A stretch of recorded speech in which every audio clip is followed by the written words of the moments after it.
பொதுவாக நாம் வாழ்ந்து கொண்டிருக்கின்ற இந்த காலத்தில் முன்பு எந்த காலத்திலும் இருந்ததை விட ஊழியங்கள் மிக அதிகமாக வளருகிறது. திருச்சபைகளின் எண்ணிக்கை பெருகுகின்றன. இதிலெல்லாம் நமக்கு அளவு கடந்த சந்தோஷம், மகிழ்ச்சி. திருச்சபை தெருச்சபையாக வேண்டும் என்று ஏதோ ஒரு புத்தகத்தில் ஒரு தலைப்பு பார்த்த ஒரு நினைவு இருக்கிறது. அதுபோல வீதிகள் தோறும் திருச்சபைகள் கட்டி எழுப்பப்பட வேண்டும் என்பது ஆண்டவருடைய கனவு, எதிர்பார்ப்பு. எல்லா மனுஷரும் ரட்சிக்கப்படவும் சத்தியத்தை அறிகிற அறிவை அடையவும் அவர் சித்தமுள்ளவராக இருக்கிறார் என்று தேவனுடைய சித்தம் வலியுறுத்தப்பட்டிருக்கிறது. எல்லா மனுஷரும் ரட்சிக்கப்பட வேண்டும், சத்தியத்தை அறிகிற அறிவை அடைய வேண்டும். இது கடவுளுடைய விருப்பம். எனவே அந்த நிலையில் ஆண்டவருடைய சரீரமாகிய சபையின் அங்கத்தினர்கள் என்ற முறையில் தலை எதை சிந்திக்கின்றதோ அதே சிந்தனையின்படிதானே சரீரமும் செயல்பட வேண்டும். ஆகவே நம்முடைய விருப்பமும் வாஞ்சையும் ஏக்கமும் தாகமும் ஆர்வமும் எல்லாமே அதுதான். எல்லாரும் ரட்சிக்கப்பட வேண்டும், சபைகள் பெருக வேண்டும் என்பது. இது ஒரு புறம் நமக்கு சந்தோஷத்தை கொடுக்கிறது என்பது உண்மையானாலும் மற்றொரு புறம் நமக்கு வருத்தத்தையும் ஏற்படுத்தக்கூடிய சூழ்நிலைகள் இல்லாமல் இல்லை. ஏனென்றால் எவ்வளவுக்கு எவ்வளவாக ஊழியங்கள் வளருகின்றனவோ, திருச்சபைகளின் எண்ணிக்கை எவ்வளவுக்கு எவ்வளவாய் பெருகுகின்றனவோ அவ்வளவுக்கு அவ்வளவாக மாறுபாடான உபதேசங்களும் பெருகி வருகின்றன. தவறான போதனைகளும் இன்றைக்கு கிறிஸ்தவ வட்டாரத்தில் மிக அதிகமாக தலைவிரித்து ஆடிக்கொண்டிருக்கின்றன. நூதனமான உபதேசங்களை எல்லாம் கேட்கும் போது நமக்கு ஆச்சரியமாக இருக்கிறது. உங்களுக்கு தெரியுமா, நிர்வாண ஆராதனை நடக்கிறது. ஒரு பாஸ்டர் தான் இவ்வாறாக அவருக்கு ஒரு வெளிப்பாடு கிடைத்து அந்த உபதேசத்தை அவர் பேசுகிறார். என்ன சொன்னார் தெரியுமா? கடவுள் மனிதனை படைக்கும் போது அவனுக்கு வஸ்திரம் தேவைப்படவில்லை. கடவுள் மனிதனை படைக்கும் போது அவனுக்கு ஆடை தேவைப்படவில்லை. உடை இல்லாதவனாக கடவுள் மனிதனை படைத்தார். ஆனால் மனிதன் பாவம் செய்ததற்கு பின்னாடிதான் அவனுக்கு வஸ்திரம் தேவைப்பட்டது. அப்போ முதல் மனிதன் ஆகிய ஆதாம் பாவத்தினாலே எதை இழந்தானோ அதை கடைசி ஆதாமாக வந்த இயேசு கிறிஸ்துவின் மூலமாக நாம் திரும்ப பெற்றுக் கொள்ளுகிறோம். அப்போ முதல் மனிதனாகிய ஆதாம் பாவத்து நிமித்தமாக என்ன நஷ்டம் வந்தது? அவன் தேவனுடைய மகிமை என்னும் வஸ்திரத்தை இழந்தான். நிர்வாணி என்ற அந்த உணர்வு அவனுடைய உள்ளத்தில் ஏற்பட்டது. ஆகவே தேவ சமூகத்தில் நிற்க தான் தகுதியற்றவன் என்பதை அவன் உணர்ந்து கொண்டு ஓடி ஒளிந்து கொள்ளுகிறான். ஆனால் அந்த இழப்பை மீட்பதற்காக இயேசு கிறிஸ்து சிலுவையிலே நமக்காக மரித்தார். அதை இயேசு கிறிஸ்துவின் மூலமாக நாம் திரும்ப பெற்றுக் கொள்ளுகிறோம். ஆகையினாலே இனி நாம் பாவ மன்னிப்பு பெற்று நீதிமான்கள் ஆக்கப்பட்டபடியினாலே இனி நமக்கு வஸ்திரம் தேவையில்லை என்று சொல்லி ஒரு உபதேசத்தை கொண்டு வந்து இப்போது சபையிலே நடக்கின்ற எந்த கூட்டத்திற்கும் சிறியோர் முதல் பெரியோர் வரை ஆடவர் பெண்டீர் என்ற தவறான உபதேசங்கள் பெருகி வருகின்றது என்பதற்கு பல உதாரணங்களை சொல்லலாம். அதிலே இது ஒன்று. இன்னும் எத்தனையோ விஷயங்கள். அதாவது அந்த ஆவியில் சிரித்தல், அது மாதிரி ஊதி கீழே விழ வைத்தல். இங்கே உங்களுக்கு மதுரையிலே வரும் என்று நினைக்கின்றேன். எங்கள் பகுதியில் அது கிடையாது. நான் வட மாநிலத்திற்கு ஊழியத்திற்காக சென்றிருந்த சந்தர்ப்பத்திலே அங்கே நான் ஒரு வீட்டிலே தங்கி இருக்கும் பொழுது தொலைக்காட்சி பெட்டியிலே மிரக்கிள் நெட் என்ற ஒரு சேனல் 24 மணி நேரமும் கிறிஸ்தவ புரோகிராம் அது நடக்கிறது. அதற்கு பெயரே மிரக்கிள் நெட் தான் என்றுதான் போடுகிறார்கள். எந்த நேரத்தில் நீங்கள் அந்த சேனலை திறப்பினாலும் கிறிஸ்தவ புரோகிராம் நீங்கள் பார்க்கலாம்.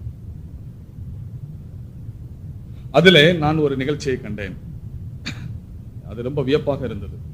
அதிலே அந்த பிரபலமான அந்த பிரசங்கியார், அவர்தான் அந்த நிகழ்ச்சியில அடிக்கடி பிரசங்கம் பண்ணுகிறார். அவரை பார்த்தால் என்னுடைய அனுமானத்தின்படி இந்த மோட்ச பில்கிரிம்ஸ் புரோகிரஸ், அந்த படம், ஆங்கில படம் இருக்கிறதல்ல, பரதேசி மோட்ச பிரயாணம். அந்த மோட்ச பிரயாணம் படத்திலே பிசாசாக ஒருவன் நடிக்கிறான் அல்லவா, அவனை பார்த்தால் எப்படி இருக்குமோ அதே மாதிரி. ஆனால் கருப்பல்ல, ஆள் நல்லா கலரா இருக்கிறார். அதே அந்த கண்ணின் பார்வை எல்லாமே அதே போல் இருக்கிறது. அப்போ பிரசங்கம் பண்ணிக்கொண்டே இருக்கும் பொழுது விதவிதமான வார்த்தைகளை சொல்லுகிறார். அது அந்நிய பாஷை என்றுதான் நாம் புரிந்து கொள்ள முடிகிறது. அந்த அந்நிய பாஷை வெள்ளையர்கள் பேசினாலும், கருப்பர்கள் பேசினாலும், இங்கிலாந்து தேசத்தில் உள்ளவர்கள் பேசினாலும், இந்தியாவில் உள்ளவர்கள் பேசினாலும் எல்லாரும் அந்த ஒரே மாதிரி வார்த்தையை சொல்லுகிறார்கள் என்பது நம்மை வியக்க வைக்கிறது. சரி, அது ஒரு புறம் இருக்க, திடீரென்று ஓலமிடுகிறார். அதைத் தொடர்ந்து இப்பொழுது ஆண்டவர் உங்களுக்கு ஆபரேஷன் நடக்க போகுது, ஒரு ஸ்பிரிச்சுவல் சர்ஜரி உங்களுக்கு தேவைப்படுகிறது. ஆதாமுக்கு ஒரு ஆபரேஷன் பண்ணி அவனிலிருந்து ஒரு ஏவாள் கிடைத்தார். இதே போல உங்களுக்கு ஒரு ஆன்மீக அறுவை சிகிச்சை நடைபெறப் போகிறது. அது முடித்ததற்கு பிற்பாடு ஒரு புதிய ஆசீர்வாதம் உங்களுக்கு கிடைக்க போகிறது என்று சொல்லி எல்லாரும் வரும்படியாக எல்லாம் தம்பதிகளாக தனியாகவும் போகிறார்கள். போகும்போது அப்படியே அவர்களை பார்க்கின்ற அந்த பார்வை மிக வித்தியாசமாக இருக்கிறது. வித்தியாசமான நிலைமையில அவர்கள் அப்படியே பார்க்கிறார். பார்த்து கொண்டே இருக்கும்போது என்று ஊதுகிறார். அப்படி ஊதும்போது அப்படியே கீழே விழுகிறார்.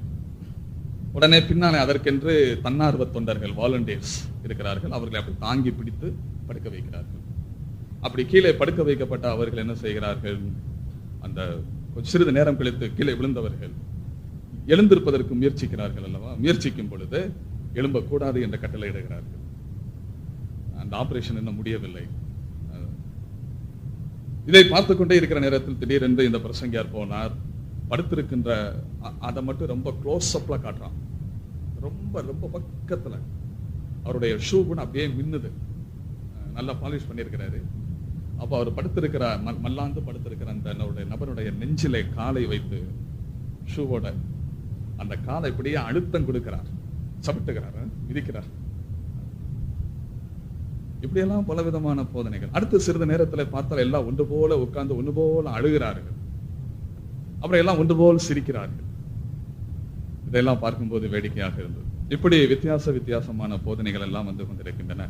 இவர்களை கேட்டால் இவர்களும் வசனத்திலிருந்து ஏதாவது ஒரு வசனத்தை இதற்கு ஆதாரமாக சொல்லத்தான் செய்கிறார்கள். வசனம் இல்லாமல் இயேசு கிறிஸ்து தெய்வம் இல்லை என்று சொல்லுகின்ற ஜெகோவா விட்னஸும் கூட வசனத்திலிருந்து தானே சொல்லுகிறார்கள். இவர்களும் அவர்களுடைய காரியத்தை நிரூபிப்பதற்காக வசனாதாரங்களை கொடுக்கிறார்கள். இப்படிப்பட்ட சூழ்நிலையிலே சரியான உபதேசத்தை கற்றறிவது மட்டுமல்ல, மற்றவர்களுக்கு கற்பிப்பதும் ஒரு சத்திய விசுவாசிகளுடைய கடமையாக இருக்கிறது. எனவே இந்த மாதிரி தவறான போதனைகள் பரவி வந்து கொண்டிருக்கின்ற சூழ்நிலையிலே இன்றைக்கு கிறிஸ்தவ உலகத்தில் அதிகமாக ஆக்கிரமித்துக் கொண்டிருக்கிறது, சுயாதீனப்படுத்திக் கொண்டிருப்பது இந்த மிரக்கிள்ஸ் அண்ட் ஹீலிங், தெய்வீக சுகமும் அற்புத அடையாளங்களும். இதை குறித்து வேதம் என்ன சொல்லுகிறது என்பதை பற்றி நாம் சற்று அறிந்து கொள்ள வேண்டியது அவசியம். பிராஸ்பரிட்டி காஸ்பல் என்ற ஒரு நூதனமான போதனை இப்போது கிறிஸ்தவ வட்டாரத்திலே மிக தாராளமாக சுயாதீனம் செலுத்திக் கொண்டிருக்கிறது. வழமை அல்லது செழுமை உபதேசம், வழமையான உபதேசம் என்று சொல்லுவார்கள். அவர்கள் சொல்லுகின்ற கருத்துப்படி பார்த்தால் இப்போது அவர்கள் சொல்லி இருக்கிறதெல்லாம் வசனங்களை எல்லாம் பார்க்கும்போது சரி என்பதை தென்படுகிறதை போல அவர்கள் அந்த வசனங்களுக்கெல்லாம் விளக்கம் கொடுப்பார்கள். அப்ப இதையெல்லாம் கர்த்தருடைய வசனத்தின்படி சரிதானா என்பதை நாம் பரிசீலித்து பார்க்க வேண்டியது அவசியம். அதனுடைய ஒரு சிறு பகுதியாக இந்த நேரத்தை நான் பிரயோஜனப்படுத்த வேண்டும் என்று விரும்புகிறேன். அதை குறித்து நாம் சிந்திப்போம்.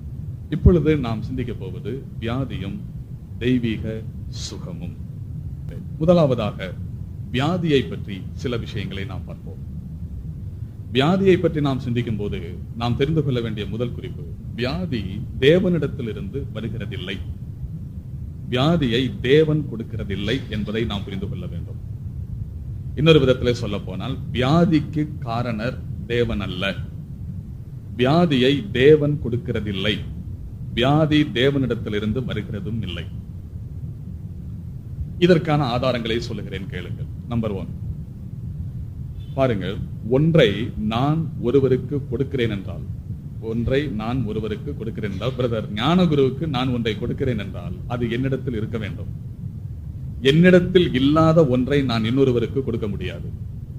அப்படித்தானே? ஒருவருக்கு நான் ஒன்றை கொடுக்கிறேன் என்றால் அது என்னிடத்தில் இருக்க வேண்டும். என்னிடத்தில் இல்லாத ஒன்றை நான் இன்னொருவனுக்கு கொடுக்க முடியாது. குறிப்பாக ஆண்டவரை எடுத்துக்கொள்ளுங்கள். நமக்கு ரட்சிப்பை கொடுக்கிறார். ரட்சிப்பு கர்த்தரிடத்தில் இருக்கிறது. வசனம் சொல்லுகிறதா? சொல்லுகிறது. ரட்சிப்பு கர்த்தருடையது என்று சொல்லுகிறது. ரட்சிப்பு கர்த்தரிடத்தில் இருக்கிறது என்று சொல்லுகிறது. ஆகையினால் ரட்சிப்பை அவர் நமக்கு தருகிறார். அவர் நித்திய ஜீவனை நமக்கு கொடுக்கிறார். நித்திய ஜீவன் அவரிடத்தில் இருக்கிறதா? இருக்கிறது. அவரிடத்தில் நித்திய ஜீவன் இருக்கிறது என்பது மட்டுமல்ல, அவரே நித்திய ஜீவனாகவும் இருக்கிறார். ஆகையினால் நித்திய ஜீவனை கொடுக்கிறார். சமாதானத்தை கொடுக்கிறார். காரணம், சமாதானம் அவரிடத்தில் இருக்கிறது. அவரே சமாதான காரணராகவும் இருக்கிறார். அவரே சமாதான பிரபுவாகவும் இருக்கிறார். சமாதானத்தின் தேவன் என்றும் அவரை பற்றி வாசிக்கிறோம். ஆகையினால் சமாதானம் அவரிடத்தில் இருக்கிறது, நமக்கு சமாதானத்தை தருகிறார். ஆகவே ஆண்டவர் நமக்கு கொடுக்கின்ற எந்த நன்மைகளானாலும் ஆசீர்வாதங்களானாலும் அது தேவனிடத்தில் இருக்கிறதுனால் அவர் நமக்கு தருகிறார். அப்போ வியாதியை தேவன் நமக்கு தருகிறார் என்று சொன்னால் அது முதலாவது வியாதி தேவனிடத்தில் இருக்கிறது என்று சொல்ல வேண்டும்.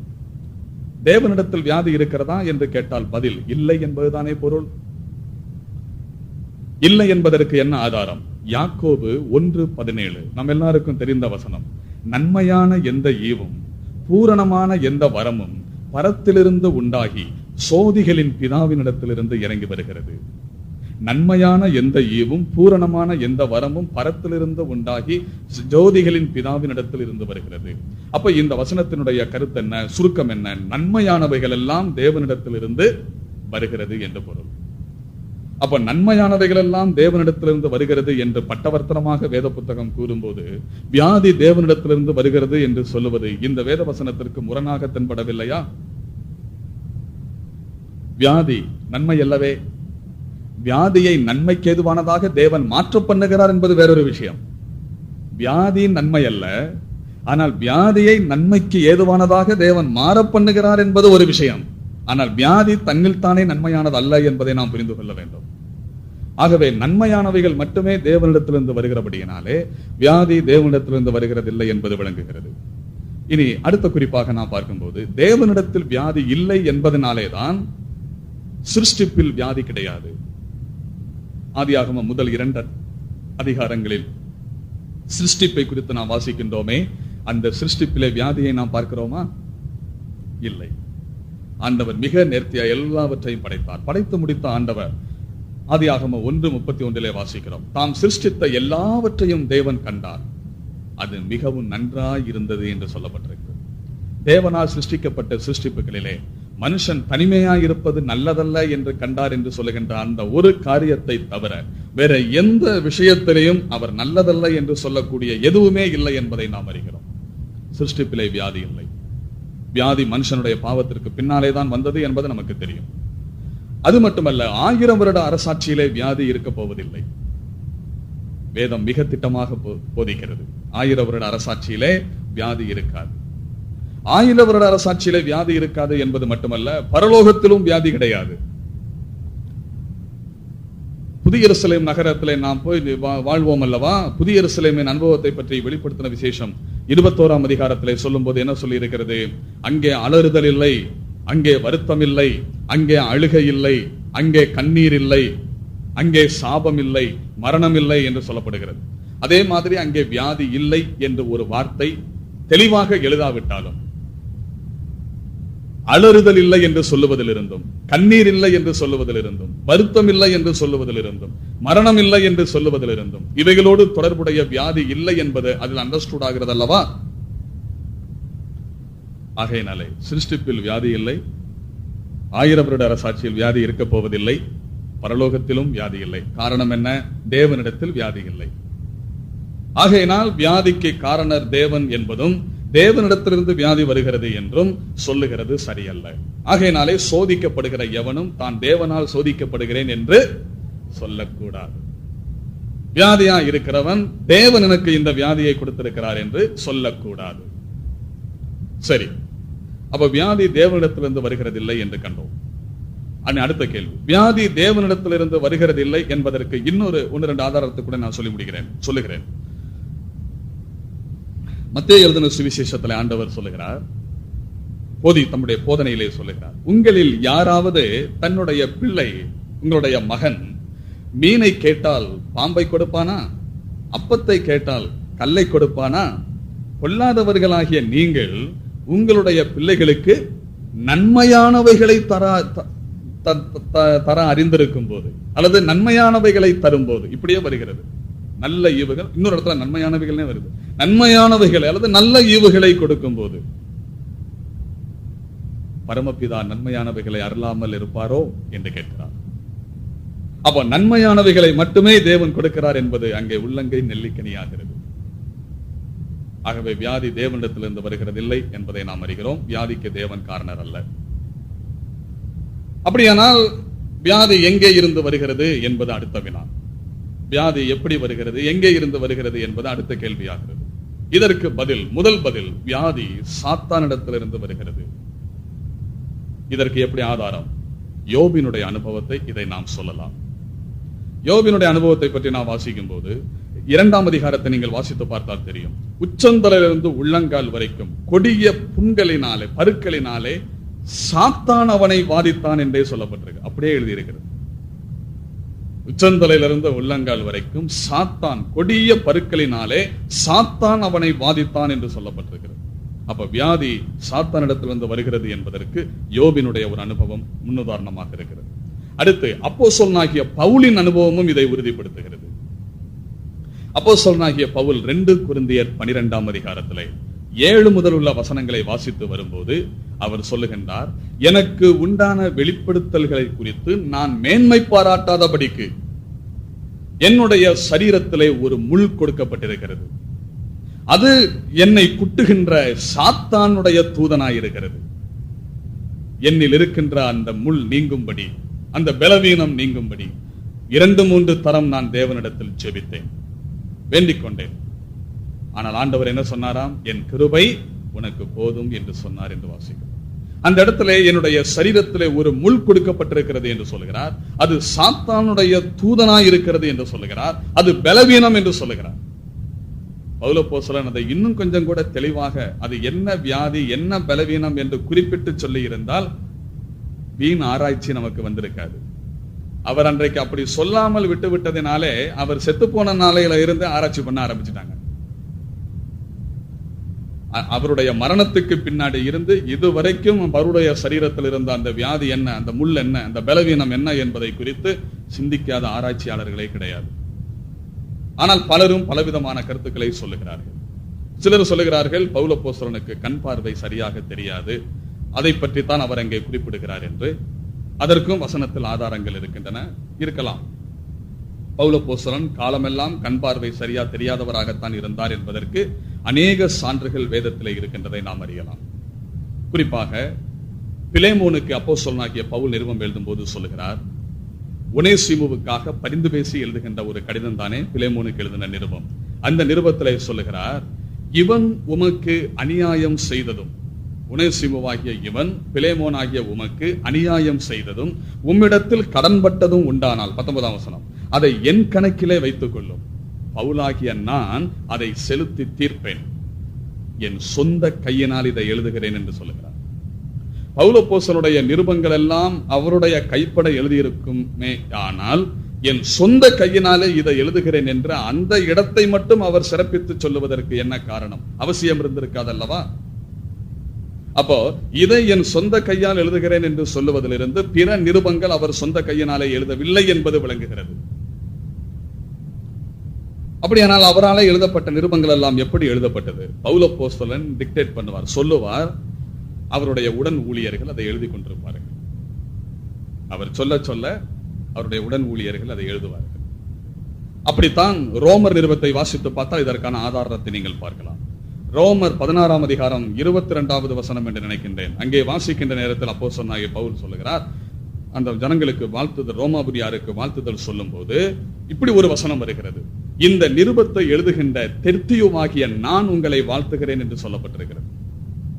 இந்த நிருபத்தை எழுதுகிற தெர்த்தியுமாகிய நான் உங்களுக்கு வாழ்த்துதல் சொல்லுகிறேன் என்று சொல்லுகிறார். ஒன்று, தெர்த்தியு என்பது பவுலப்போஸ்தலனுடைய மறுபெயராக இருக்க வேண்டும். அப்படி இல்லை என்றால் தெர்த்தியு என்பது பவுலப்போஸ்தலனுடைய உடன் ஊழியர்களில் ஒருவராக இருக்க வேண்டும், எழுத்தாளராக இருக்க வேண்டும். பவுலப்போஸ்தலன் சொல்ல எழுதினவராக இருக்க வேண்டும். இதிலே 2வது கருத்து தான் சரியாக இருக்க முடியும் என்று நான் நம்புகிறேன். பவுலப்போஸ்தலனுக்கு அந்த பவுலப்போஸ்தலனுக்கு தெர்த்தியு என்ற ஒரு மாற்று பெயர் இருந்திருக்குமே, ஆனால் புதிய ஏற்பாட்டிலே இயேசு கிறிஸ்துவுக்கு அடுத்தாற் போல பெரும்பான்மையான இடத்தை ஆக்கிரமித்துக் கொண்டிருப்பவர் அப்போஸ்தலனாகிய பவுல். அல்லது இயேசு கிறிஸ்து, அதற்கப்புறமாக பேதுருவை சொல்லலாம். பேதுருவுக்கு அடுத்தாற் போல பெரிய நிலைமையில் அறியப்படுகிறவர் அப்போஸ்தலனாகிய பவுல். இந்த பவுலை குறித்து எங்கேயாவது ஒரு இடத்தில் அவருக்கு தெர்த்தியு என்ற ஒரு பெயர் இருந்ததற்கான ஒரு ஆதார சான்றுகள் இருக்க வேண்டும். அப்படி இல்லவே இல்லை. ஆகையினாலே இது தெர்த்தியு என்கின்ற இந்த மனிதன் அப்போஸ்தலனாகிய பவுலினுடைய உடன் பணியாளர்களிலே ஒருவராக இருந்திருக்க வேண்டும். ஆகவே அதிலிருந்து நமக்கு தெரிகிறது, ரோமர் நிருபம் உட்பட பவுலப்போஸ்தலன் எழுதின பல நிருபங்களை அவர் சொல்ல சொல்ல மற்றவர்கள் எழுதினார்கள் என்பது நமக்கு விளங்குகிறது. சரி, இருக்கட்டும். அப்படி எழுதினதற்கு என்ன காரணம்? பவுலப்போஸ்தலனுக்கு கண் பார்வை சரியாக தெரியாததினாலே அப்படி செய்திருக்கிறார் என்றும், அவசியமான சில முக்கியமான விஷயங்களை எழுதும் போது மட்டும் அந்த சில வரிகள் தன்னுடைய கைப்பட எழுதி கொடுத்திருந்திருக்கிறார் என்பது மட்டும் நாம் புரிந்து கொள்ள முடிகிறது. கலாத்தியருக்கு பவுலப்போஸ்தலன் நிருபம் எழுதும்போது சொல்லுகிறார், நான் உங்களிடத்திற்கு பலவீனத்தோடு கூட வந்தேன், நீங்கள் என்னை அரோசிக்கவில்லை, வெறுத்து தள்ளவில்லை, ஒரு தேவதூதனை ஏற்றுக்கொள்வதைப் போல நீங்கள் என்னை ஏற்றுக்கொண்டீர்கள் அப்படின்னு சொல்லிட்டு இன்னொரு வார்த்தை சொல்றாரு, உங்கள் கண்களை எனக்கு கொடுக்க வேண்டியது வந்தாலும் நீங்கள் கொடுத்திருப்பீர்கள் என்று சொல்லுகிறார். அப்ப அதிலிருந்து பவுலப்போஸ்தலனுக்கு கண்ணில் ஏதோ பாதிப்பு இருந்திருக்கிறது என்பது விளங்குகிறது. அதுவாக இருக்கலாம் பவுலப்போஸ்தலன் சொல்லுகின்ற அந்த முள், அந்த பலவீனம் என்று பல ஆராய்ச்சியாளர்கள் கருதுகிறார்கள். இன்னும் சிலர் என்று சொல்கிறார்கள், பவுலப்போஸ்தலனுக்கு மலேரியா காய்ச்சல் ஏற்பட்டு அது நிமித்தமாக அவருடைய சரீரம் பாதிக்கப்பட்டிருந்ததாக வில்லியம் ராம்சே என்ற மிக பிரசித்தி பெற்ற வேத ஆராய்ச்சியாளரும் அகழ்வாராய்ச்சி நிபுணருமான வில்லியம் ராம்சே என்பவரை மேற்கோள் காட்டி அநேக வேத ஆராய்ச்சியாளர்கள் கருதுகிறார்கள். எப்படியோ பவுலப்போஸ்தலனுடைய சரீரத்திலே ஒரு பலவீனம், ஒரு வியாதி இருந்தது. அது சாத்தானுடைய தூதனாய் இருக்கிறது என்று அவர் சொல்லுவதிலிருந்து வியாதிக்கு காரணம் சாத்தானே என்பது விளங்குகிறது. அது மட்டுமல்ல, இன்னொரு காரணத்தை கூட சொல்ல முடியும். ஆண்டவராகிய இயேசு கிறிஸ்து இந்த பூமியிலே வாழ்ந்த பொழுது அநேக நோயாளிகளை குணமாக்கினதை நாம் வாசிக்கிறோம். அப்படி குணமாக்கினவர்களிலே ஒரு சம்பவத்தை நீங்கள் ஞாபகப்படுத்தி பாருங்கள். ஒரு 18 வருடங்கள் கூனியாயிருந்த ஒரு பெண்ணை ஆண்டவர் சுஸ்தப்படுத்தினார் அல்லவா? 18 வருடங்கள் கூனியாயிருந்த அந்த பெண்ணை ஆண்டவர் சுஸ்தப்படுத்தினது, அது லூக்கா 11ஆம் அதிகாரத்திலே 13ஆம் அதிகாரத்திலே நாம் அதை வாசிக்கிறோம். அந்த சம்பவத்தை நான் வாசித்து வரும் பொழுது அங்கே என்ன சொல்லப்பட்டிருக்கிறது என்று கேட்டால், அது ஓய்வு நாளிலே ஆண்டவர் அந்த காரியத்தை செய்தார். ஓய்வு நாளிலே செய்ததினாலே யூதர்கள் ஆண்டவருக்கு விரோதமாக முறுமுறுக்கிறார்கள். ஓய்வு நாளிலே இப்படியெல்லாம் செய்யலாமா என்று முறுமுறுத்தார்கள். அப்போது ஆண்டவர் சொன்னார், உங்களில் யாருக்காவது ஆடுகள் இருந்து அந்த ஆடுகளிலே ஒன்று குழியிலே விழுந்து விட்டால் இது ஓய்வு நாள் ஆயிற்றே என்று சொல்லி அந்த ஆடை நீங்கள் தூக்காமல் அப்படியே விட்டு விடுவீர்களா? அப்படி விட மாட்டீர்களே. ஓய்வு நாளாக இருந்தாலும் அந்த குழியில் விழுந்த ஆட்டை நீங்கள் தூக்கி காப்பாற்றுவீர்களே. அப்படியானால் 18 வருடங்கள் சாத்தானாலே கட்டப்பட்டிருந்த இவளை, அப்போ அந்த இடத்துல 18 வருடம் கூனியா இருக்கின்ற அந்த பெண்ணை குறித்து ஆண்டவர் சொல்லும் போது சாத்தானால் கட்டப்பட்டிருந்த இவளை என்று குறிப்பிடுவதிலிருந்து அவருடைய வியாதிக்கு காரணமாக இருப்பது சாத்தான் என்பது விளங்குகிறது அல்லவா?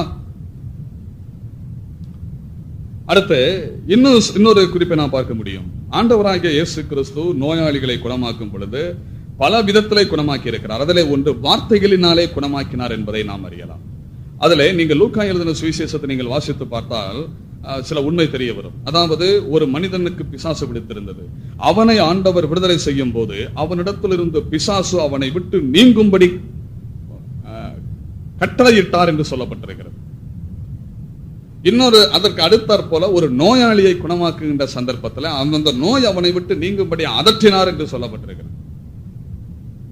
அப்ப இந்த ரெண்டுக்கும் எபிட்டிமாவோ என்ற கிரேக்க வார்த்தை தான் ஒரே இடத்தில் பயன்படுத்தப்பட்டிருக்கிறது.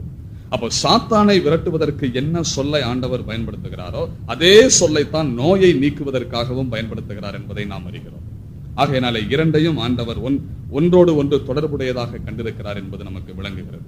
ஆகையினால் இதெல்லாம் நமக்கு உணர்த்துகின்ற உண்மை என்னவென்று கேட்டால், வியாதி சாத்தானிடத்திலிருந்து வருகிறது. சாத்தானே வியாதிக்கு காரணர் என்று பார்க்கிறோம். இது கூடாமல் வேற காரணங்கள் உண்டா என்று கேட்டால் வேற காரணங்களும் இருக்கின்றன. பாவத்தினாலே வியாதி வருகிறது என்பதை நாம் அறிவோம்.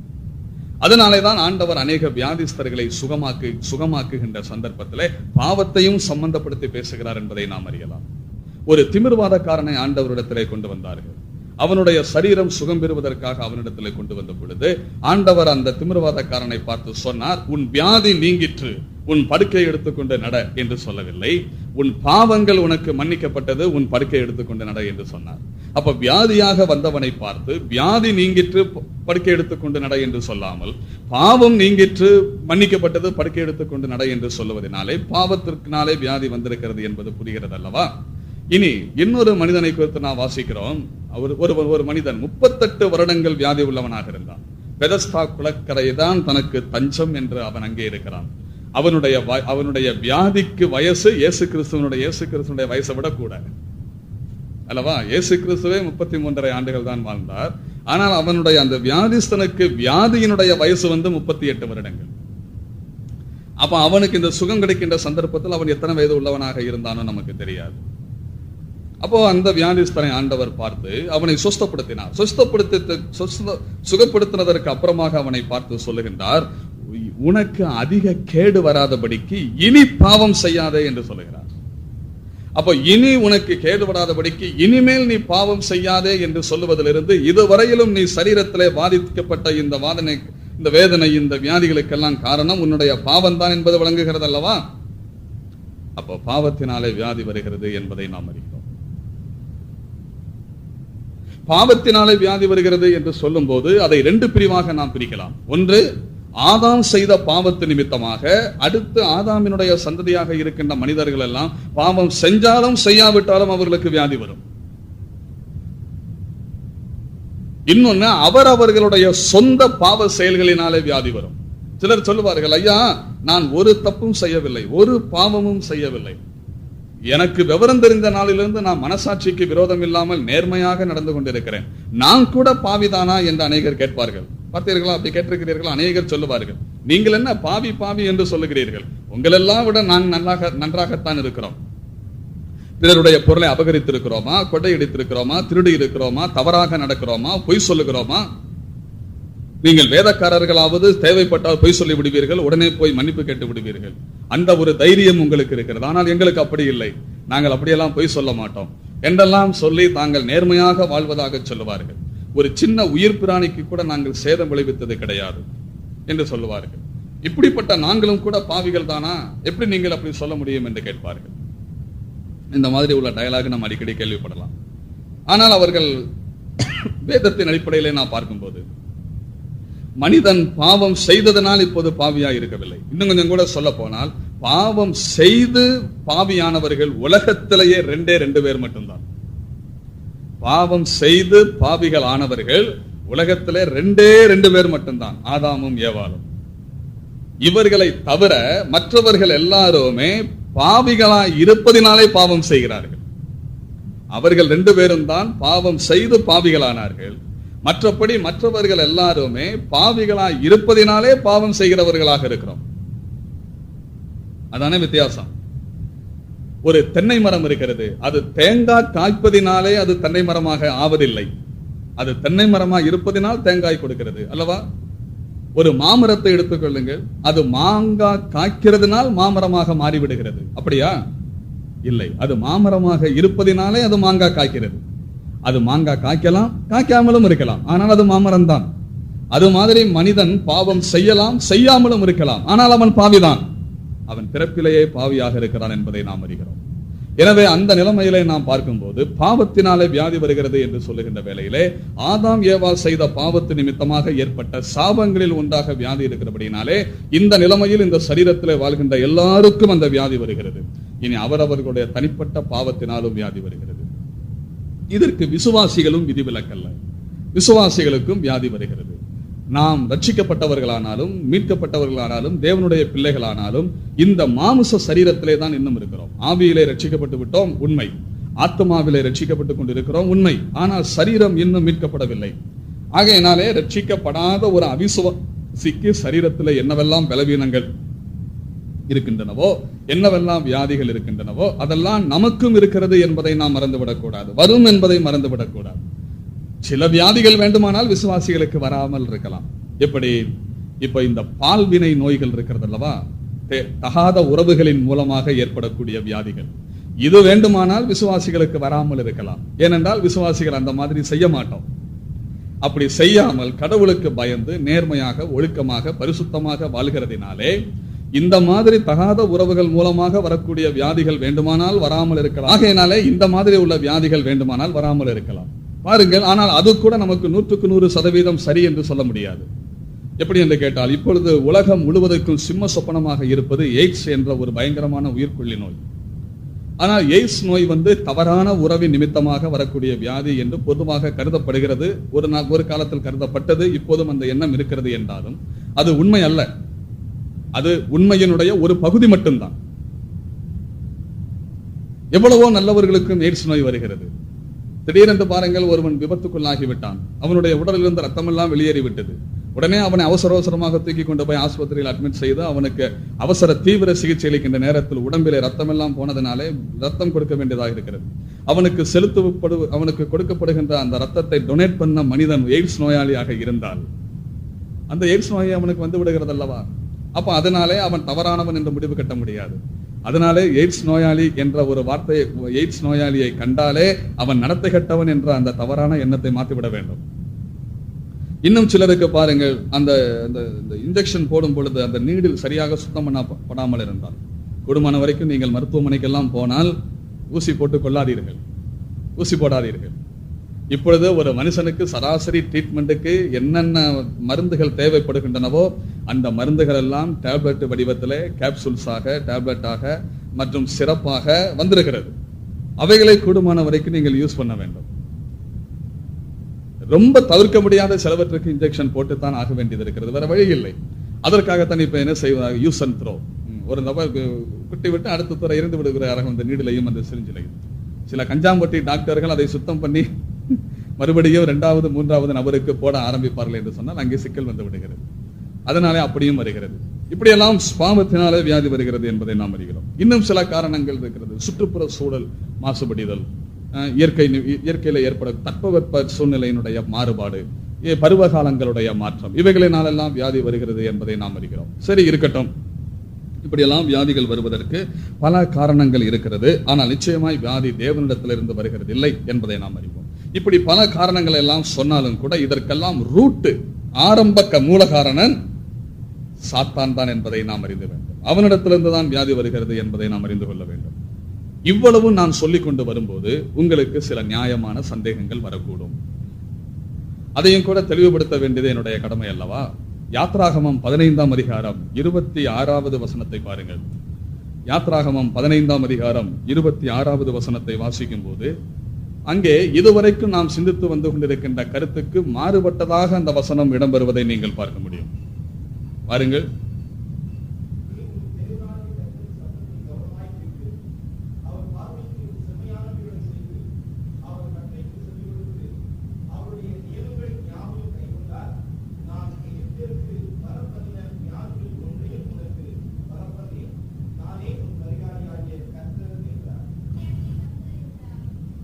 அப்போ இந்த வேத பகுதியை நீங்கள் கவனித்தீர்களா? இதுவரைக்கும் நான் சொல்லிக் கொண்டு வந்த கருத்தை இந்த ஒரே வசனம் அப்படியே தவிடுபடியாக்கி விடுகிறது அல்லவா? நீங்க என்ன வாசிக்கிறோம்? நீ என்னுடைய வார்த்தைகளுக்கு கீழ்ப்படிந்து நடந்தா, அதான சுருக்கம். நீ என்னுடைய வார்த்தைகளுக்கு கீழ்ப்படிந்து நடந்தால் எகிப்தியர்களுக்கு நான் வரப்பண்ணின வியாதிகளில் ஒன்றையும் உனக்கு வரப்பண்ணேன். எகிப்தியர்களுக்கு வரப்பண்ணினேன், உனக்கு வரப்பண்ணேன், பண்ண மாட்டேன் என்று சொல்லுகிறார். அப்படியானால் வியாதியை வர வைக்கிறதும் வரவிடாமல் தடுக்கிறதும், வியாதியை கொடுக்கிறதும் கொடுக்காமல் இருப்பதும் யார்? தேவனே என்பது விளங்குகிறது. அப்ப இப்ப நம்ம ஒரு 20 நிமிஷம் வேஸ்ட் அல்லவா? இப்படி கர்த்தருடைய வசனத்திலே முரண்பாடு வருமா? வராது, வராது. 1189 அதிகாரங்களிலாக ஏராளமான வசனங்களை கொண்டிருக்கின்ற இந்த வேத புஸ்தகத்திலே ஒன்றுக்கொன்று நிச்சயமாக முரண்பாடு வராது, வராது. வேத வசனம் அநேக சந்தர்ப்பங்களிலே நாம் சரியாக புரிந்து கொள்ளாத காரணத்தினாலே முரண்படுவதை போல் நமக்கு தோன்றுகிறது. அதனாலதான் வசனத்தை வசனத்தோடு இணைத்து நாம் எப்போதும் படிக்க வேண்டியவர்களாக இருக்கிறோம். சரி, அப்போ பாருங்கள், நான் எகிப்தியர்களுக்கு வரப்பண்ணின வியாதிகளில் ஒன்றையும் நான் உனக்கு வரப்பண்ணேன் என்று சொல்லார். இந்த வசனத்தை, இதனுடைய சரியான பொருள், இந்த வசனத்தை வைத்துக் கொண்டு பல நிலைமைகள் அர்த்தம் எடுக்கிறார்கள். விசுவாசிகளுக்கு வியாதி வரக்கூடாது என்று சொல்லுகிறவர்கள் இந்த வசனத்தை ஒரு ஆதாரமாக காட்டுகிறார்கள். ஆனால் நீங்கள் ஒன்றை புரிந்து கொள்ள வேண்டும். ஆண்டவர் இங்கே என்னுடைய வார்த்தைகளுக்கு நீ கீழ்ப்படிந்து நடந்தால் உனக்கு நான் வியாதியை வரப்பண்ணேன் என்று, பொதுப்படையாக வியாதியை வரப்பண்ணேன் என்று ஆண்டவர் சொல்லாமல் பர்டிகுலராக குறிப்பிட்ட அந்த வியாதியை சுட்டி காண்பித்து சொல்லுகிறார். எகிப்தியர்களுக்கு வரப்பண்ணின வியாதியை நான் உனக்கு வரப்பண்ண மாட்டேன் என்று தான் சொல்லுகிறார். அப்போ எகிப்தியர்களுக்கு வரப்பண்ணின வியாதி என்று அதை ஒரு தனி ரகமாக சொல்லுகிறார் என்பதை நாம் பார்க்கிறோம். எகிப்தியர்களுக்கு கொடுக்கப்பட்ட அந்த வியாதியானது தேவனுடைய ஜட்ஜ்மெண்ட் என்பதை நாம் அறிவோம். தேவனுடைய தண்டனை தீர்ப்பு, நியாய தீர்ப்பு என்பதை நாம் அறிவோம். ஆகையினால அப்படிப்பட்ட வியாதிகளினாலே நான் உன்னை பாதிக்க மாட்டேன் என்று ஆண்டவர் சொல்கிறார். சரி, அது ஒரு பக்கம் இருக்கட்டும். இந்த இடத்துல எகிப்தியர்களுக்கு வரப்பண்ணின வியாதிகளில் ஒன்றையும் நான் உனக்கு வரப்பண்ணேன் என்று சொல்லுவதற்கு எபிரேய மொழியிலிருந்து சரியாக இந்த வசனத்தை மொழிபெயர்க்கம் செய்தார். பிரசித்தி பெற்ற வேத நிபுணர்களும் மொழியியல் ஆராய்ச்சியாளர்களும் இந்த வசனத்திற்கு சொல்லும் போது இப்படி சொல்லுகிறார்கள்: எகிப்தியர்களுக்கு வர நான் அனுமதித்த வியாதிகளில் ஒன்றையும் உனக்கு வர அனுமதிக்க மாட்டேன் என்று சொல்லுகிறார். வர பண்ணேன் என்று எகிப்தியர்களுக்கு வர பண்ணின என்பதற்கும் எகிப்தியர்களுக்கு வர நான் அனுமதித்த என்று சொல்லுவதற்கு வித்தியாசம் இருக்கிறது என்பதை நீங்கள் புரிந்து கொள்ள வேண்டும். அப்போ தேவன் வியாதியை நேரடியாக கொடுப்பதில்லை. ஆனால் வியாதி வரும் பொழுது தேவன் அதை என்ன செய்கின்றார்? அனுமதிக்கிறார் என்பது நமக்கு விளங்குகிறது. அனுபவம் யோபினுடைய அனுபவம். யோபுவை சாத்தான் வாதித்தான், ஆனால் கர்த்தர் என்ன செய்கின்றார்? அனுமதிக்கிறார். அதுபோல அப்போஸ்தலனாகிய பவுலுக்கு சாத்தான் சரீரத்தில் வியாதியை கொடுத்து அவனை கஷ்டப்படுத்துகின்றார். ஆனால் தேவன் அதை என்ன செய்கின்றார்? அனுமதிக்கிறார். இப்ப பாருங்கள், எகிப்துக்கு யோசேப்பை விற்று போட்டார்கள். கசப்பான அனுபவம் தானே. எகிப்துக்கு யோசேப்பை விற்று போட்டார்கள். அது யோசேப்புக்கு நடக்க கூடாது. ஆனால் பின்னாலே நாம் என்ன வாசிக்கிறோம்? அந்த சகோதரர்களை பார்த்து சொல்லும் போது சொல்லுகிறார், நீங்கள் ஏன் அழுகிறீர்கள்? எனக்கு நீங்க செய்த துரோகத்தை நினைத்து நீங்கள் அழாதீர்கள். நீங்கள் என்னை இப்படி இங்கே அனுப்பவில்லை, கர்த்தர் என்னை இங்கே என்ன செய்தார்? அனுப்பினார் என்று சொல்லுகிறதை பார்க்கிறோம். சகோதரர்கள் செய்கிறது மனித கண்ணோட்டத்தில் பார்க்கும் போது தவறானதுதான். ஆனால் அது தேவன் அதை நன்மைக்கு ஏதுவானதாக என்ன செய்தார்? முடிய பண்ணுகிறார் என்பதை நாம் பார்க்கிறோம். அதே போல விசுவாசியினுடைய வாழ்க்கையில வியாதியை தேவன் கொடுக்கிறதில்லை. ஆனால் இந்த வியாதிகள் வரும் பொழுது தேவன் அதை நன்மைக்கு ஏதுவானதாக மாற்ற பண்ணும்படியாக அந்த விசுவாசியினுடைய வாழ்க்கையில சில குறிப்பிட்ட காரியங்களை தேவன் வைத்திருக்கிற திட்டத்தை நிறைவேற்றும்படியாக அதை அனுமதிக்கிறார் என்பதை நாம் அறிகிறோம். சரி, அப்போ வியாதி எங்கே இருந்து வருகிறதில்லை, வியாதி எப்படி வருகிறது, வியாதிக்கு என்ன காரணங்கள், இந்த வசனத்தினுடைய பொருள் என்ன என்பதை பற்றி நாம் சிந்தித்தோம். இனி இதனுடைய தொடர்ச்சியாக இன்னும் சற்று முன்னேறி செல்வோம். இப்பொழுது ஒரு விசுவாசிக்கு வியாதி வந்துவிட்டது என்று வைத்துக் கொள்ளுங்கள். ஒரு விசுவாசிக்கு வியாதி வந்துவிட்டது. விசுவாசிக்கு வியாதி வந்துவிட்டால் இனி என்ன செய்யலாம் என்பதை குறித்து நாம் சிந்திக்க வேண்டும். ஒரு விசுவாசிக்கு வியாதி வந்துவிட்டால் அந்த விசுவாசியினுடைய ரியாக்ஷன் என்னவாக இருக்க வேண்டும்?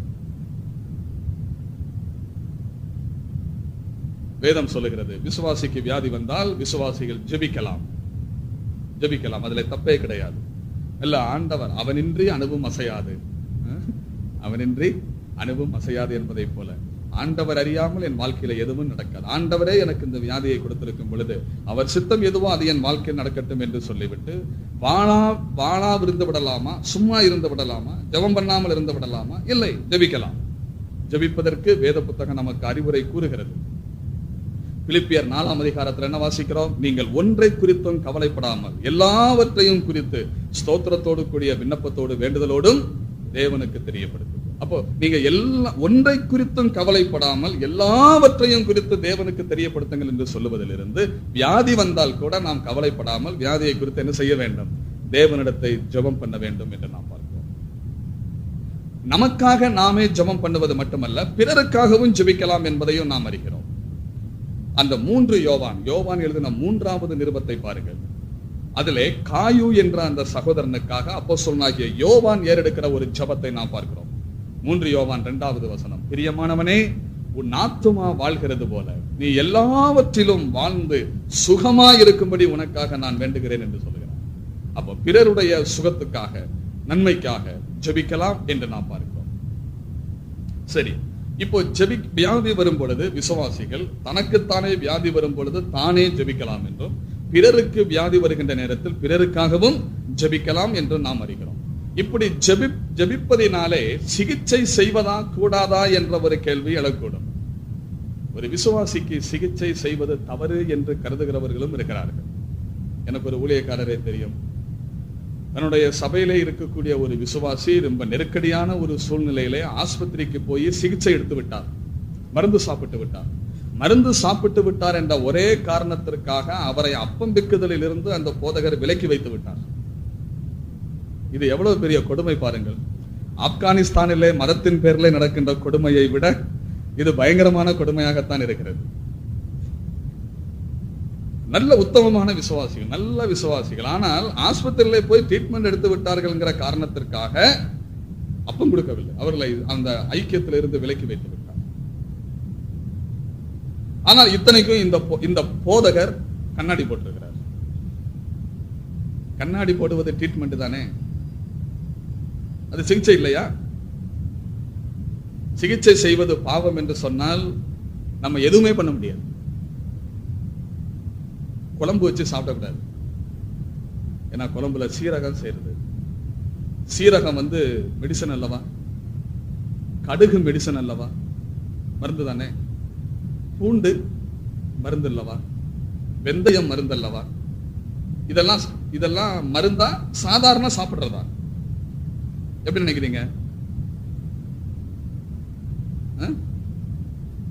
மருந்து அது மருந்தா இருக்கிறதுனாலதான் 50 பேர் சாப்பிடுறதுக்கு சாம்பார் வைக்கும் போது இவ்வளவு உண்டு சீரகம் போடுறோம். ஏன் ஒரு ஆளுக்கு ஒரு காக்கெல்லாம் வச்சு ஏன் போட மாட்டேங்கிறோம்? 50 பேர் சாப்பிடுனியா, ஒரு ஆளுக்கு ஒரு ஆளு ஒரு ஆளு அரைக்காப்படி அரிசி சோறு சாப்பிடுவாங்க. அப்ப அதே மாதிரி ஒரு ஆளுக்கு ஒரு அரைக்காப்படி இல்லைன்னா ஒரு 100 ml சீரகம் போடுவோம். அப்படின்னு ஏன் நம்ம சீரகத்தை ரொம்ப சேர்க்க மாட்டேங்கிறோம்? அதுவும் கூட மருத்துவ கண்ணோட்டத்துல பார்க்கக்கூடியவங்க சீரகம் போட்டு ரொம்ப தாளிக்காதீங்க, அது ரொம்ப பாடி ஹீட் ஆகும். அதனால சீரகம் போடுறதுக்கு பதிலாக வெந்தயத்தை போட்டு லேட்டா இதுக்கு கடுகு போடுறதுக்கு பதிலாக வெந்தயத்தை போட்டு தாளிச்சு எடுத்துருங்கன்னு சொல்றாங்க. ஏன்? கடுகுங்கிறது மெடிசன், வெந்தயங்கிறது மெடிசன். அதே மாதிரி பாருங்க, பேஸ்ட் யூஸ் பண்ண விடாது, மெடிசன் ஆயிடுது. சரிங்க, பேஸ்ட்டை வேணா விட்டுடுவாங்க. ஆளும் வேலும் பல்லுக்குருதி, 4ம் 2ம் சொல்லுக்குருதி மாதிரி. அப்ப நான் வேப்பங்குச்சியை வச்சுதான் இனி பல்லு தேப்பேன்னு சொன்னா, வேப்பங்குச்சி மெடிசன் தானே, வேம்பு மெடிசன் இல்லவா? சோப் போட்டு குளிக்கப்படாது, சோப்ல மெடிசன் இருக்குது. ஆக மொத்தம் பார்த்தா ஒண்ணுமே பண்ண முடியாது. வேத புத்தகம் சிகிச்சை செய்வதை ஒருபோதும் தடை செய்யவில்லை. இப்ப நாம் சிகிச்சை செய்கிறோம், மருந்தெடுக்கிறோம், மாத்திரை எடுக்கிறோம். நம்ம அநேகர் ஆண்டவர் நல்ல மருத்துவர்களை ஏற்படுத்தி இருக்கிறார். இதிலெல்லாம் நமக்கு சந்தோஷம் இருக்கிறது என்பது உண்மையானாலும், யார் சுகம் கொடுத்ததாக நாம் நம்புகிறோம்? தேவன் சுகம் கொடுத்தார் என்று நம்புகிறோம் இல்லையா? சிகிச்சை எடுத்தாலும், மருத்துவர்கள் நமக்கு ட்ரீட்மெண்ட் கொடுத்து சுகம் கொடுத்தாலும், நாம் நன்றி செலுத்துவது தேவனுக்கல்லவா முதலாவதாக நன்றி செலுத்துகிறோம். தேவன் நமக்கு சுகம் கொடுப்பதற்கு பல கருவிகளை பயன்படுத்துகிறார், பல மீடியாக்களை உபயோகிக்கிறார். அதிலே ஒன்று மருத்துவத்துறை என்பதை நாம் அறிகிறோம். சில வியாதிகளுக்கு நம்ம ட்ரீட்மெண்ட் எடுக்க வேண்டிய அவசியமே இல்லை. நல்லா தூங்கி எந்திரிங்க, சரியா போயிடும்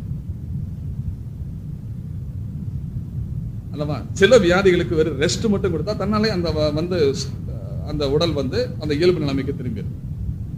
சில வியாதிகளுக்கு எக்ஸசைஸ் மட்டும் பண்ணி சுகமாகக்கூடிய வியாதிகளும் இருக்குது. இன்னும் சிலது இயல்பிலேயே கடவுள் நம்முடைய உடம்புல வியாதி சுகமாக்குறதுக்கான அந்த இயல்பு தன்மையை வச்சிருக்கிறார். அது போதாத சூழ்நிலை வரும்போதுதான் வெளியிலிருந்து அந்த மருந்து குணம் கொடுக்கறது இல்லை. அதை ஞாபகத்தில் வச்சுக்கணும். மருந்து குணம் கொடுக்கறது இல்லை, நம்மில் இருக்கக்கூடிய சுகம் கொடுக்கக்கூடிய அந்த நோய் எதிர்ப்பு சக்தியை இந்த வெளியிலிருந்து கொடுக்கக்கூடிய அந்த மருந்து என்ன செய்யுதுங்க? ஊக்குவிக்குது. ஊக்குவித்து அங்க டாக்டர் கூட உட்கார வச்சுட்டு நான் பேசிட்டு இருக்கிறேன். அது ஊக்குவித்து நமக்கு சுகம் கொடுக்கிறது என்பதை நாம் அறிகிறோம். ஆகையினாலே சிகிச்சை செய்வது தவறல்ல என்பதை நாம் அறிந்திருக்க வேண்டும். எசேக்கியா ராஜா வியாதிப்பட்ட பொழுது அவன் அத்திப்பழ அடையை கொண்டு அவனுக்கு போட்டு சுகம் கொடுத்ததாக பெற்றதாக நாம் வாசிக்கிறோம். அப்போஸ்தலனாகிய பவுல் கூட தீமோத்தேயுவுக்கு நிருபம் எழுதும் பொழுது, உன் வயிற்றில் இருக்கிற பலவீனத்து நிமித்தம் அடிக்கடி என்ன செய், திராட்சரசத்தை கூட்டிக்கொள் என்று சொல்லுகிறார். ஆகையினாலே அங்கே சிகிச்சை செய்வது பாவம் அல்ல என்பதை நாம் அறிய வேண்டும். ஆனால் வைத்தியர்களை மட்டுமே சார்ந்திருக்காமல் தேவனை சார்ந்திருக்க வேண்டும் என்பதை நாம் மறந்துவிடக் கூடாது. சரி, இருக்கட்டும். இனி அடுத்த குறிப்புக்கு நாம் பார்ப்போம். சில வேளைகளிலே நாம் பாருங்கள், இந்த வியாதியினுடைய சுகத்தை பற்றி சிந்திக்கும் போது மக்கள் மத்தியிலே தவறாக இருக்கக்கூடிய இன்னொரு எண்ணம் என்னவென்றால், இப்ப ஒரு நோயாளியை சந்திக்க போகிறோம் என்று வைத்துக் கொள்ளுங்கள். சந்திக்க போகின்ற சந்தர்ப்பத்தில் சிலர் ஜெபம் பண்ணுவதை கேட்கலாம். ஆண்டவரே, இந்த அருமையான சகோதரனுக்காக அல்லது இந்த சகோதரிக்காக, இந்த அம்மாவுக்காக, இந்த ஐயாவுக்காக நாங்கள் இப்பொழுது விண்ணப்பம் செய்கிறோம். அந்த நம்முடைய ஜெபம் அந்த மாதிரி வராது. சிலவங்க சாதாரணமா பேசிக்கிட்டு இருப்பாங்க. அந்த ஜெபம் பண்ற நேரத்துல மட்டும் அப்படியே டோனை மாத்திடுவாங்க. அது நம்மளால புரிஞ்சுக்கிட்டவே முடிய மாட்டேங்குது. சாதாரணமா இப்ப நம்ம வீட்டுல உள்ளவங்ககிட்ட பேசும்போதானாலும் சரி, மனைவிட்ட பேசும்போதானாலும் சரி, பிள்ளைகள்கிட்ட பேசும்போதானாலும் சரி, மற்றபடி நம்ம சாதாரணமா நம்ம நண்பர்கள்ட்ட பேசும்போதானாலும் சரி, சாதாரணமா பேசுவோம். இத்தே ஆட்கள் ஜெபத்திற்காக போய் நிக்கிற சந்தர்ப்பத்துல மட்டும் அந்த டோனை அப்படியே சேஞ்ச் பண்ணி அந்த ஜெபத்துல அப்படியே ஒரு அதட்டுதல் இருக்கும். கவனிச்சிருக்கீங்களா? அந்த மாதிரி மாற்றத்துல என்ன அவசியம்னு எனக்கு தோணல. ஆனால் மக்கள் அப்படி பணம் பழத்துல போய் உட்கார்றது மாதிரி, பலாப்பழத்தில் போய் உட்கார்றது மாதிரி அப்படியே போய் கூட்டம் கூடி விடுகிறார்கள். எடுத்து சொல்லக்கூடிய அளவுக்கு அங்கே ஏதாவது உருப்படியான பிரசங்கம் இருக்கிறதா என்று கேட்டால் இல்லை. ஏன் இந்த வித்தியாசம் என்று யோசித்துக் கொண்டு அப்படி பேசிக்கொண்டிருந்த போது ஒருத்தர் சொன்னாரு, அவங்க பண்ற அந்த ஜெபம் இருக்குது பாத்தீங்களா, அந்த ஜெபம் தையா சுண்டி இழுக்குது, ஜெபம் சுண்டி இழுக்குதுன்னாரு. என்னன்னு அப்ப அவர் சொன்னாரு, அவங்க ஜெபம் பண்ற நேரத்துல கவனிச்சீங்களா, சுகத்தை எடுத்துக்கொள்ளுகிறோம் ஆண்டவரே. கேட்டிருக்கீங்களா? அப்படியே இதோ இயேசு கிறிஸ்துவின் நாமத்தில் சுகத்தை எடுத்துக்கொள்ளுகிறோம் ஆண்டவரேம்பாங்க. இன்னும் சிலர் சபிக்கிறோம். அந்த வித்தியாசமா சொல்லுவாங்க. நமக்கு கூட அப்படி சொல்ல தெரிய மாட்டேங்குது. ரொம்ப நேர்த்தியாக அந்த வார்த்தையை பயன்படுத்துவார். இயேசுவின் நாமத்தில் கட்டுகிறோம். அப்படி கட்டுங்கள்னு ஜெபம் பண்றதுக்கு பைபிள் எங்கேயுமே வசனம் கிடையாது. அவரே இன்னும் கட்டாம சுயாதீனமா தான் விட்டு வச்சிருக்கிறார். நம்ம போய் என்னத்தை கட்டிக்கிட்டு இருக்கிறது? அவன் அன்னைக்கு அவர் கட்டி விட்டாருன்னா இன்னைக்கு தொந்தரவு இல்லாம இருக்குங்களா? கட்டுகிறோம்னு சொல்லிக்கிட்டே இருப்பாங்க. ஒரே ஆளை பார்த்து ஜெபம் பண்ணும் போதும் கட்டுகிறோம். அப்ப எத்தனை தடவை தான் கட்டிக்கிட்டே இருக்கிறார் அவன்? ஒருத்தர் போய் கட்ட அவுத்து விட்டுட்டு வருவாரு. அதே ஆளுக்கு இன்னொருத்தர் போய் கட்டுகிறோம்னு சொல்லும் போதுதான் அப்ப இடையில எவனை போய் அவுத்து விட்டு வந்துட்டான்னு அர்த்தம் வந்துருது. எல்லாம் அர்த்தமற்றது. ஆண்டவர் நமக்கு என்ன சொல்லி இருக்கிறாரோ அந்த எல்லைக்கு உட்பட்ட நிலைமையில் இருந்து கொண்டுதான் நாம் செயல்பட வேண்டும் என்பதை நாம் அறிகிறோம். சரி, அது இருக்கட்டும். அந்த மாதிரி மாற்றி பேசுவார்கள், அதட்டுவார்கள், ஜெபத்துல எடுத்துக்கொள்ளுகிறோம் ஆண்டவரேமாங்க, இதெல்லாம் சொல்லுவார்கள். நம்ம ஜெபம்னா அவர் சொன்னதை சொல்றேன். நான் ஆண்டவரே அப்படியே ஜெபம் பண்ணி காட்டினாரு. ஆண்டவரே உமக்கு சித்தமானால் உங்களுடைய சமூகத்துல கெஞ்சுகிறோம் ஆண்டவரே, வேண்டிக் கொள்ளுகிறோம் ஆண்டவரே, நீர் சுகத்தை கொடுக்கும்படியாய் மன்றாடுகிறோம் ஆண்டவரே அப்படின்னு நம்ம சொல்லுவோமா? கேட்கிறவனுக்கு என்ன தோணுன, இவனே பிச்சைக்காரன் மாதிரி பிச்சை எடுத்துக்கிட்டு நிக்கிறான், இவன் என்னையா நமக்கு வாங்கி ஆசீர்வாதத்தை கொடுப்பான் அப்படின்னு நினைப்பான் அவன். அவங்க என்ன உரிமையோட கேட்கிறாங்களா? அந்தாங்க நம்ம கூட்டம் சரியா வர்றதில்லைன்னு நான் நினைக்கிறேன்னு ஒரு டயலாக் விட்டாரு பாருங்க. மக்கள் எப்படியெல்லாம் யோசிக்கிறாங்க. அது மாதிரி சிலர் இந்த மாதிரி ஜெபத்துல ரொம்ப அலட்டிக்கிடுவாங்க, பிடிவாதமாக கேட்பாங்க. வியாதிக்காக ஜெபம் பண்ணுவது நல்லது, நமக்காக நாமே ஜெபம் பண்றது நல்லது, பிறருக்காக ஜெபம் பண்றது நல்லது. ஆனா பிடிவாதம் வேண்டாங்க. எப்படியாவது சுகத்தை தாரும் ஆண்டவரே. அது என்ன எப்படியாவது? என் பிள்ளை எப்படியாவது ஃபர்ஸ்ட் ரேங்க் வாங்கணும்னு ஆண்டவரேன்னு ஜெபம் பண்ற மாதிரி. எப்படியாவது ஃபர்ஸ்ட் ரேங்க் எப்படிங்க வாங்க முடியும்?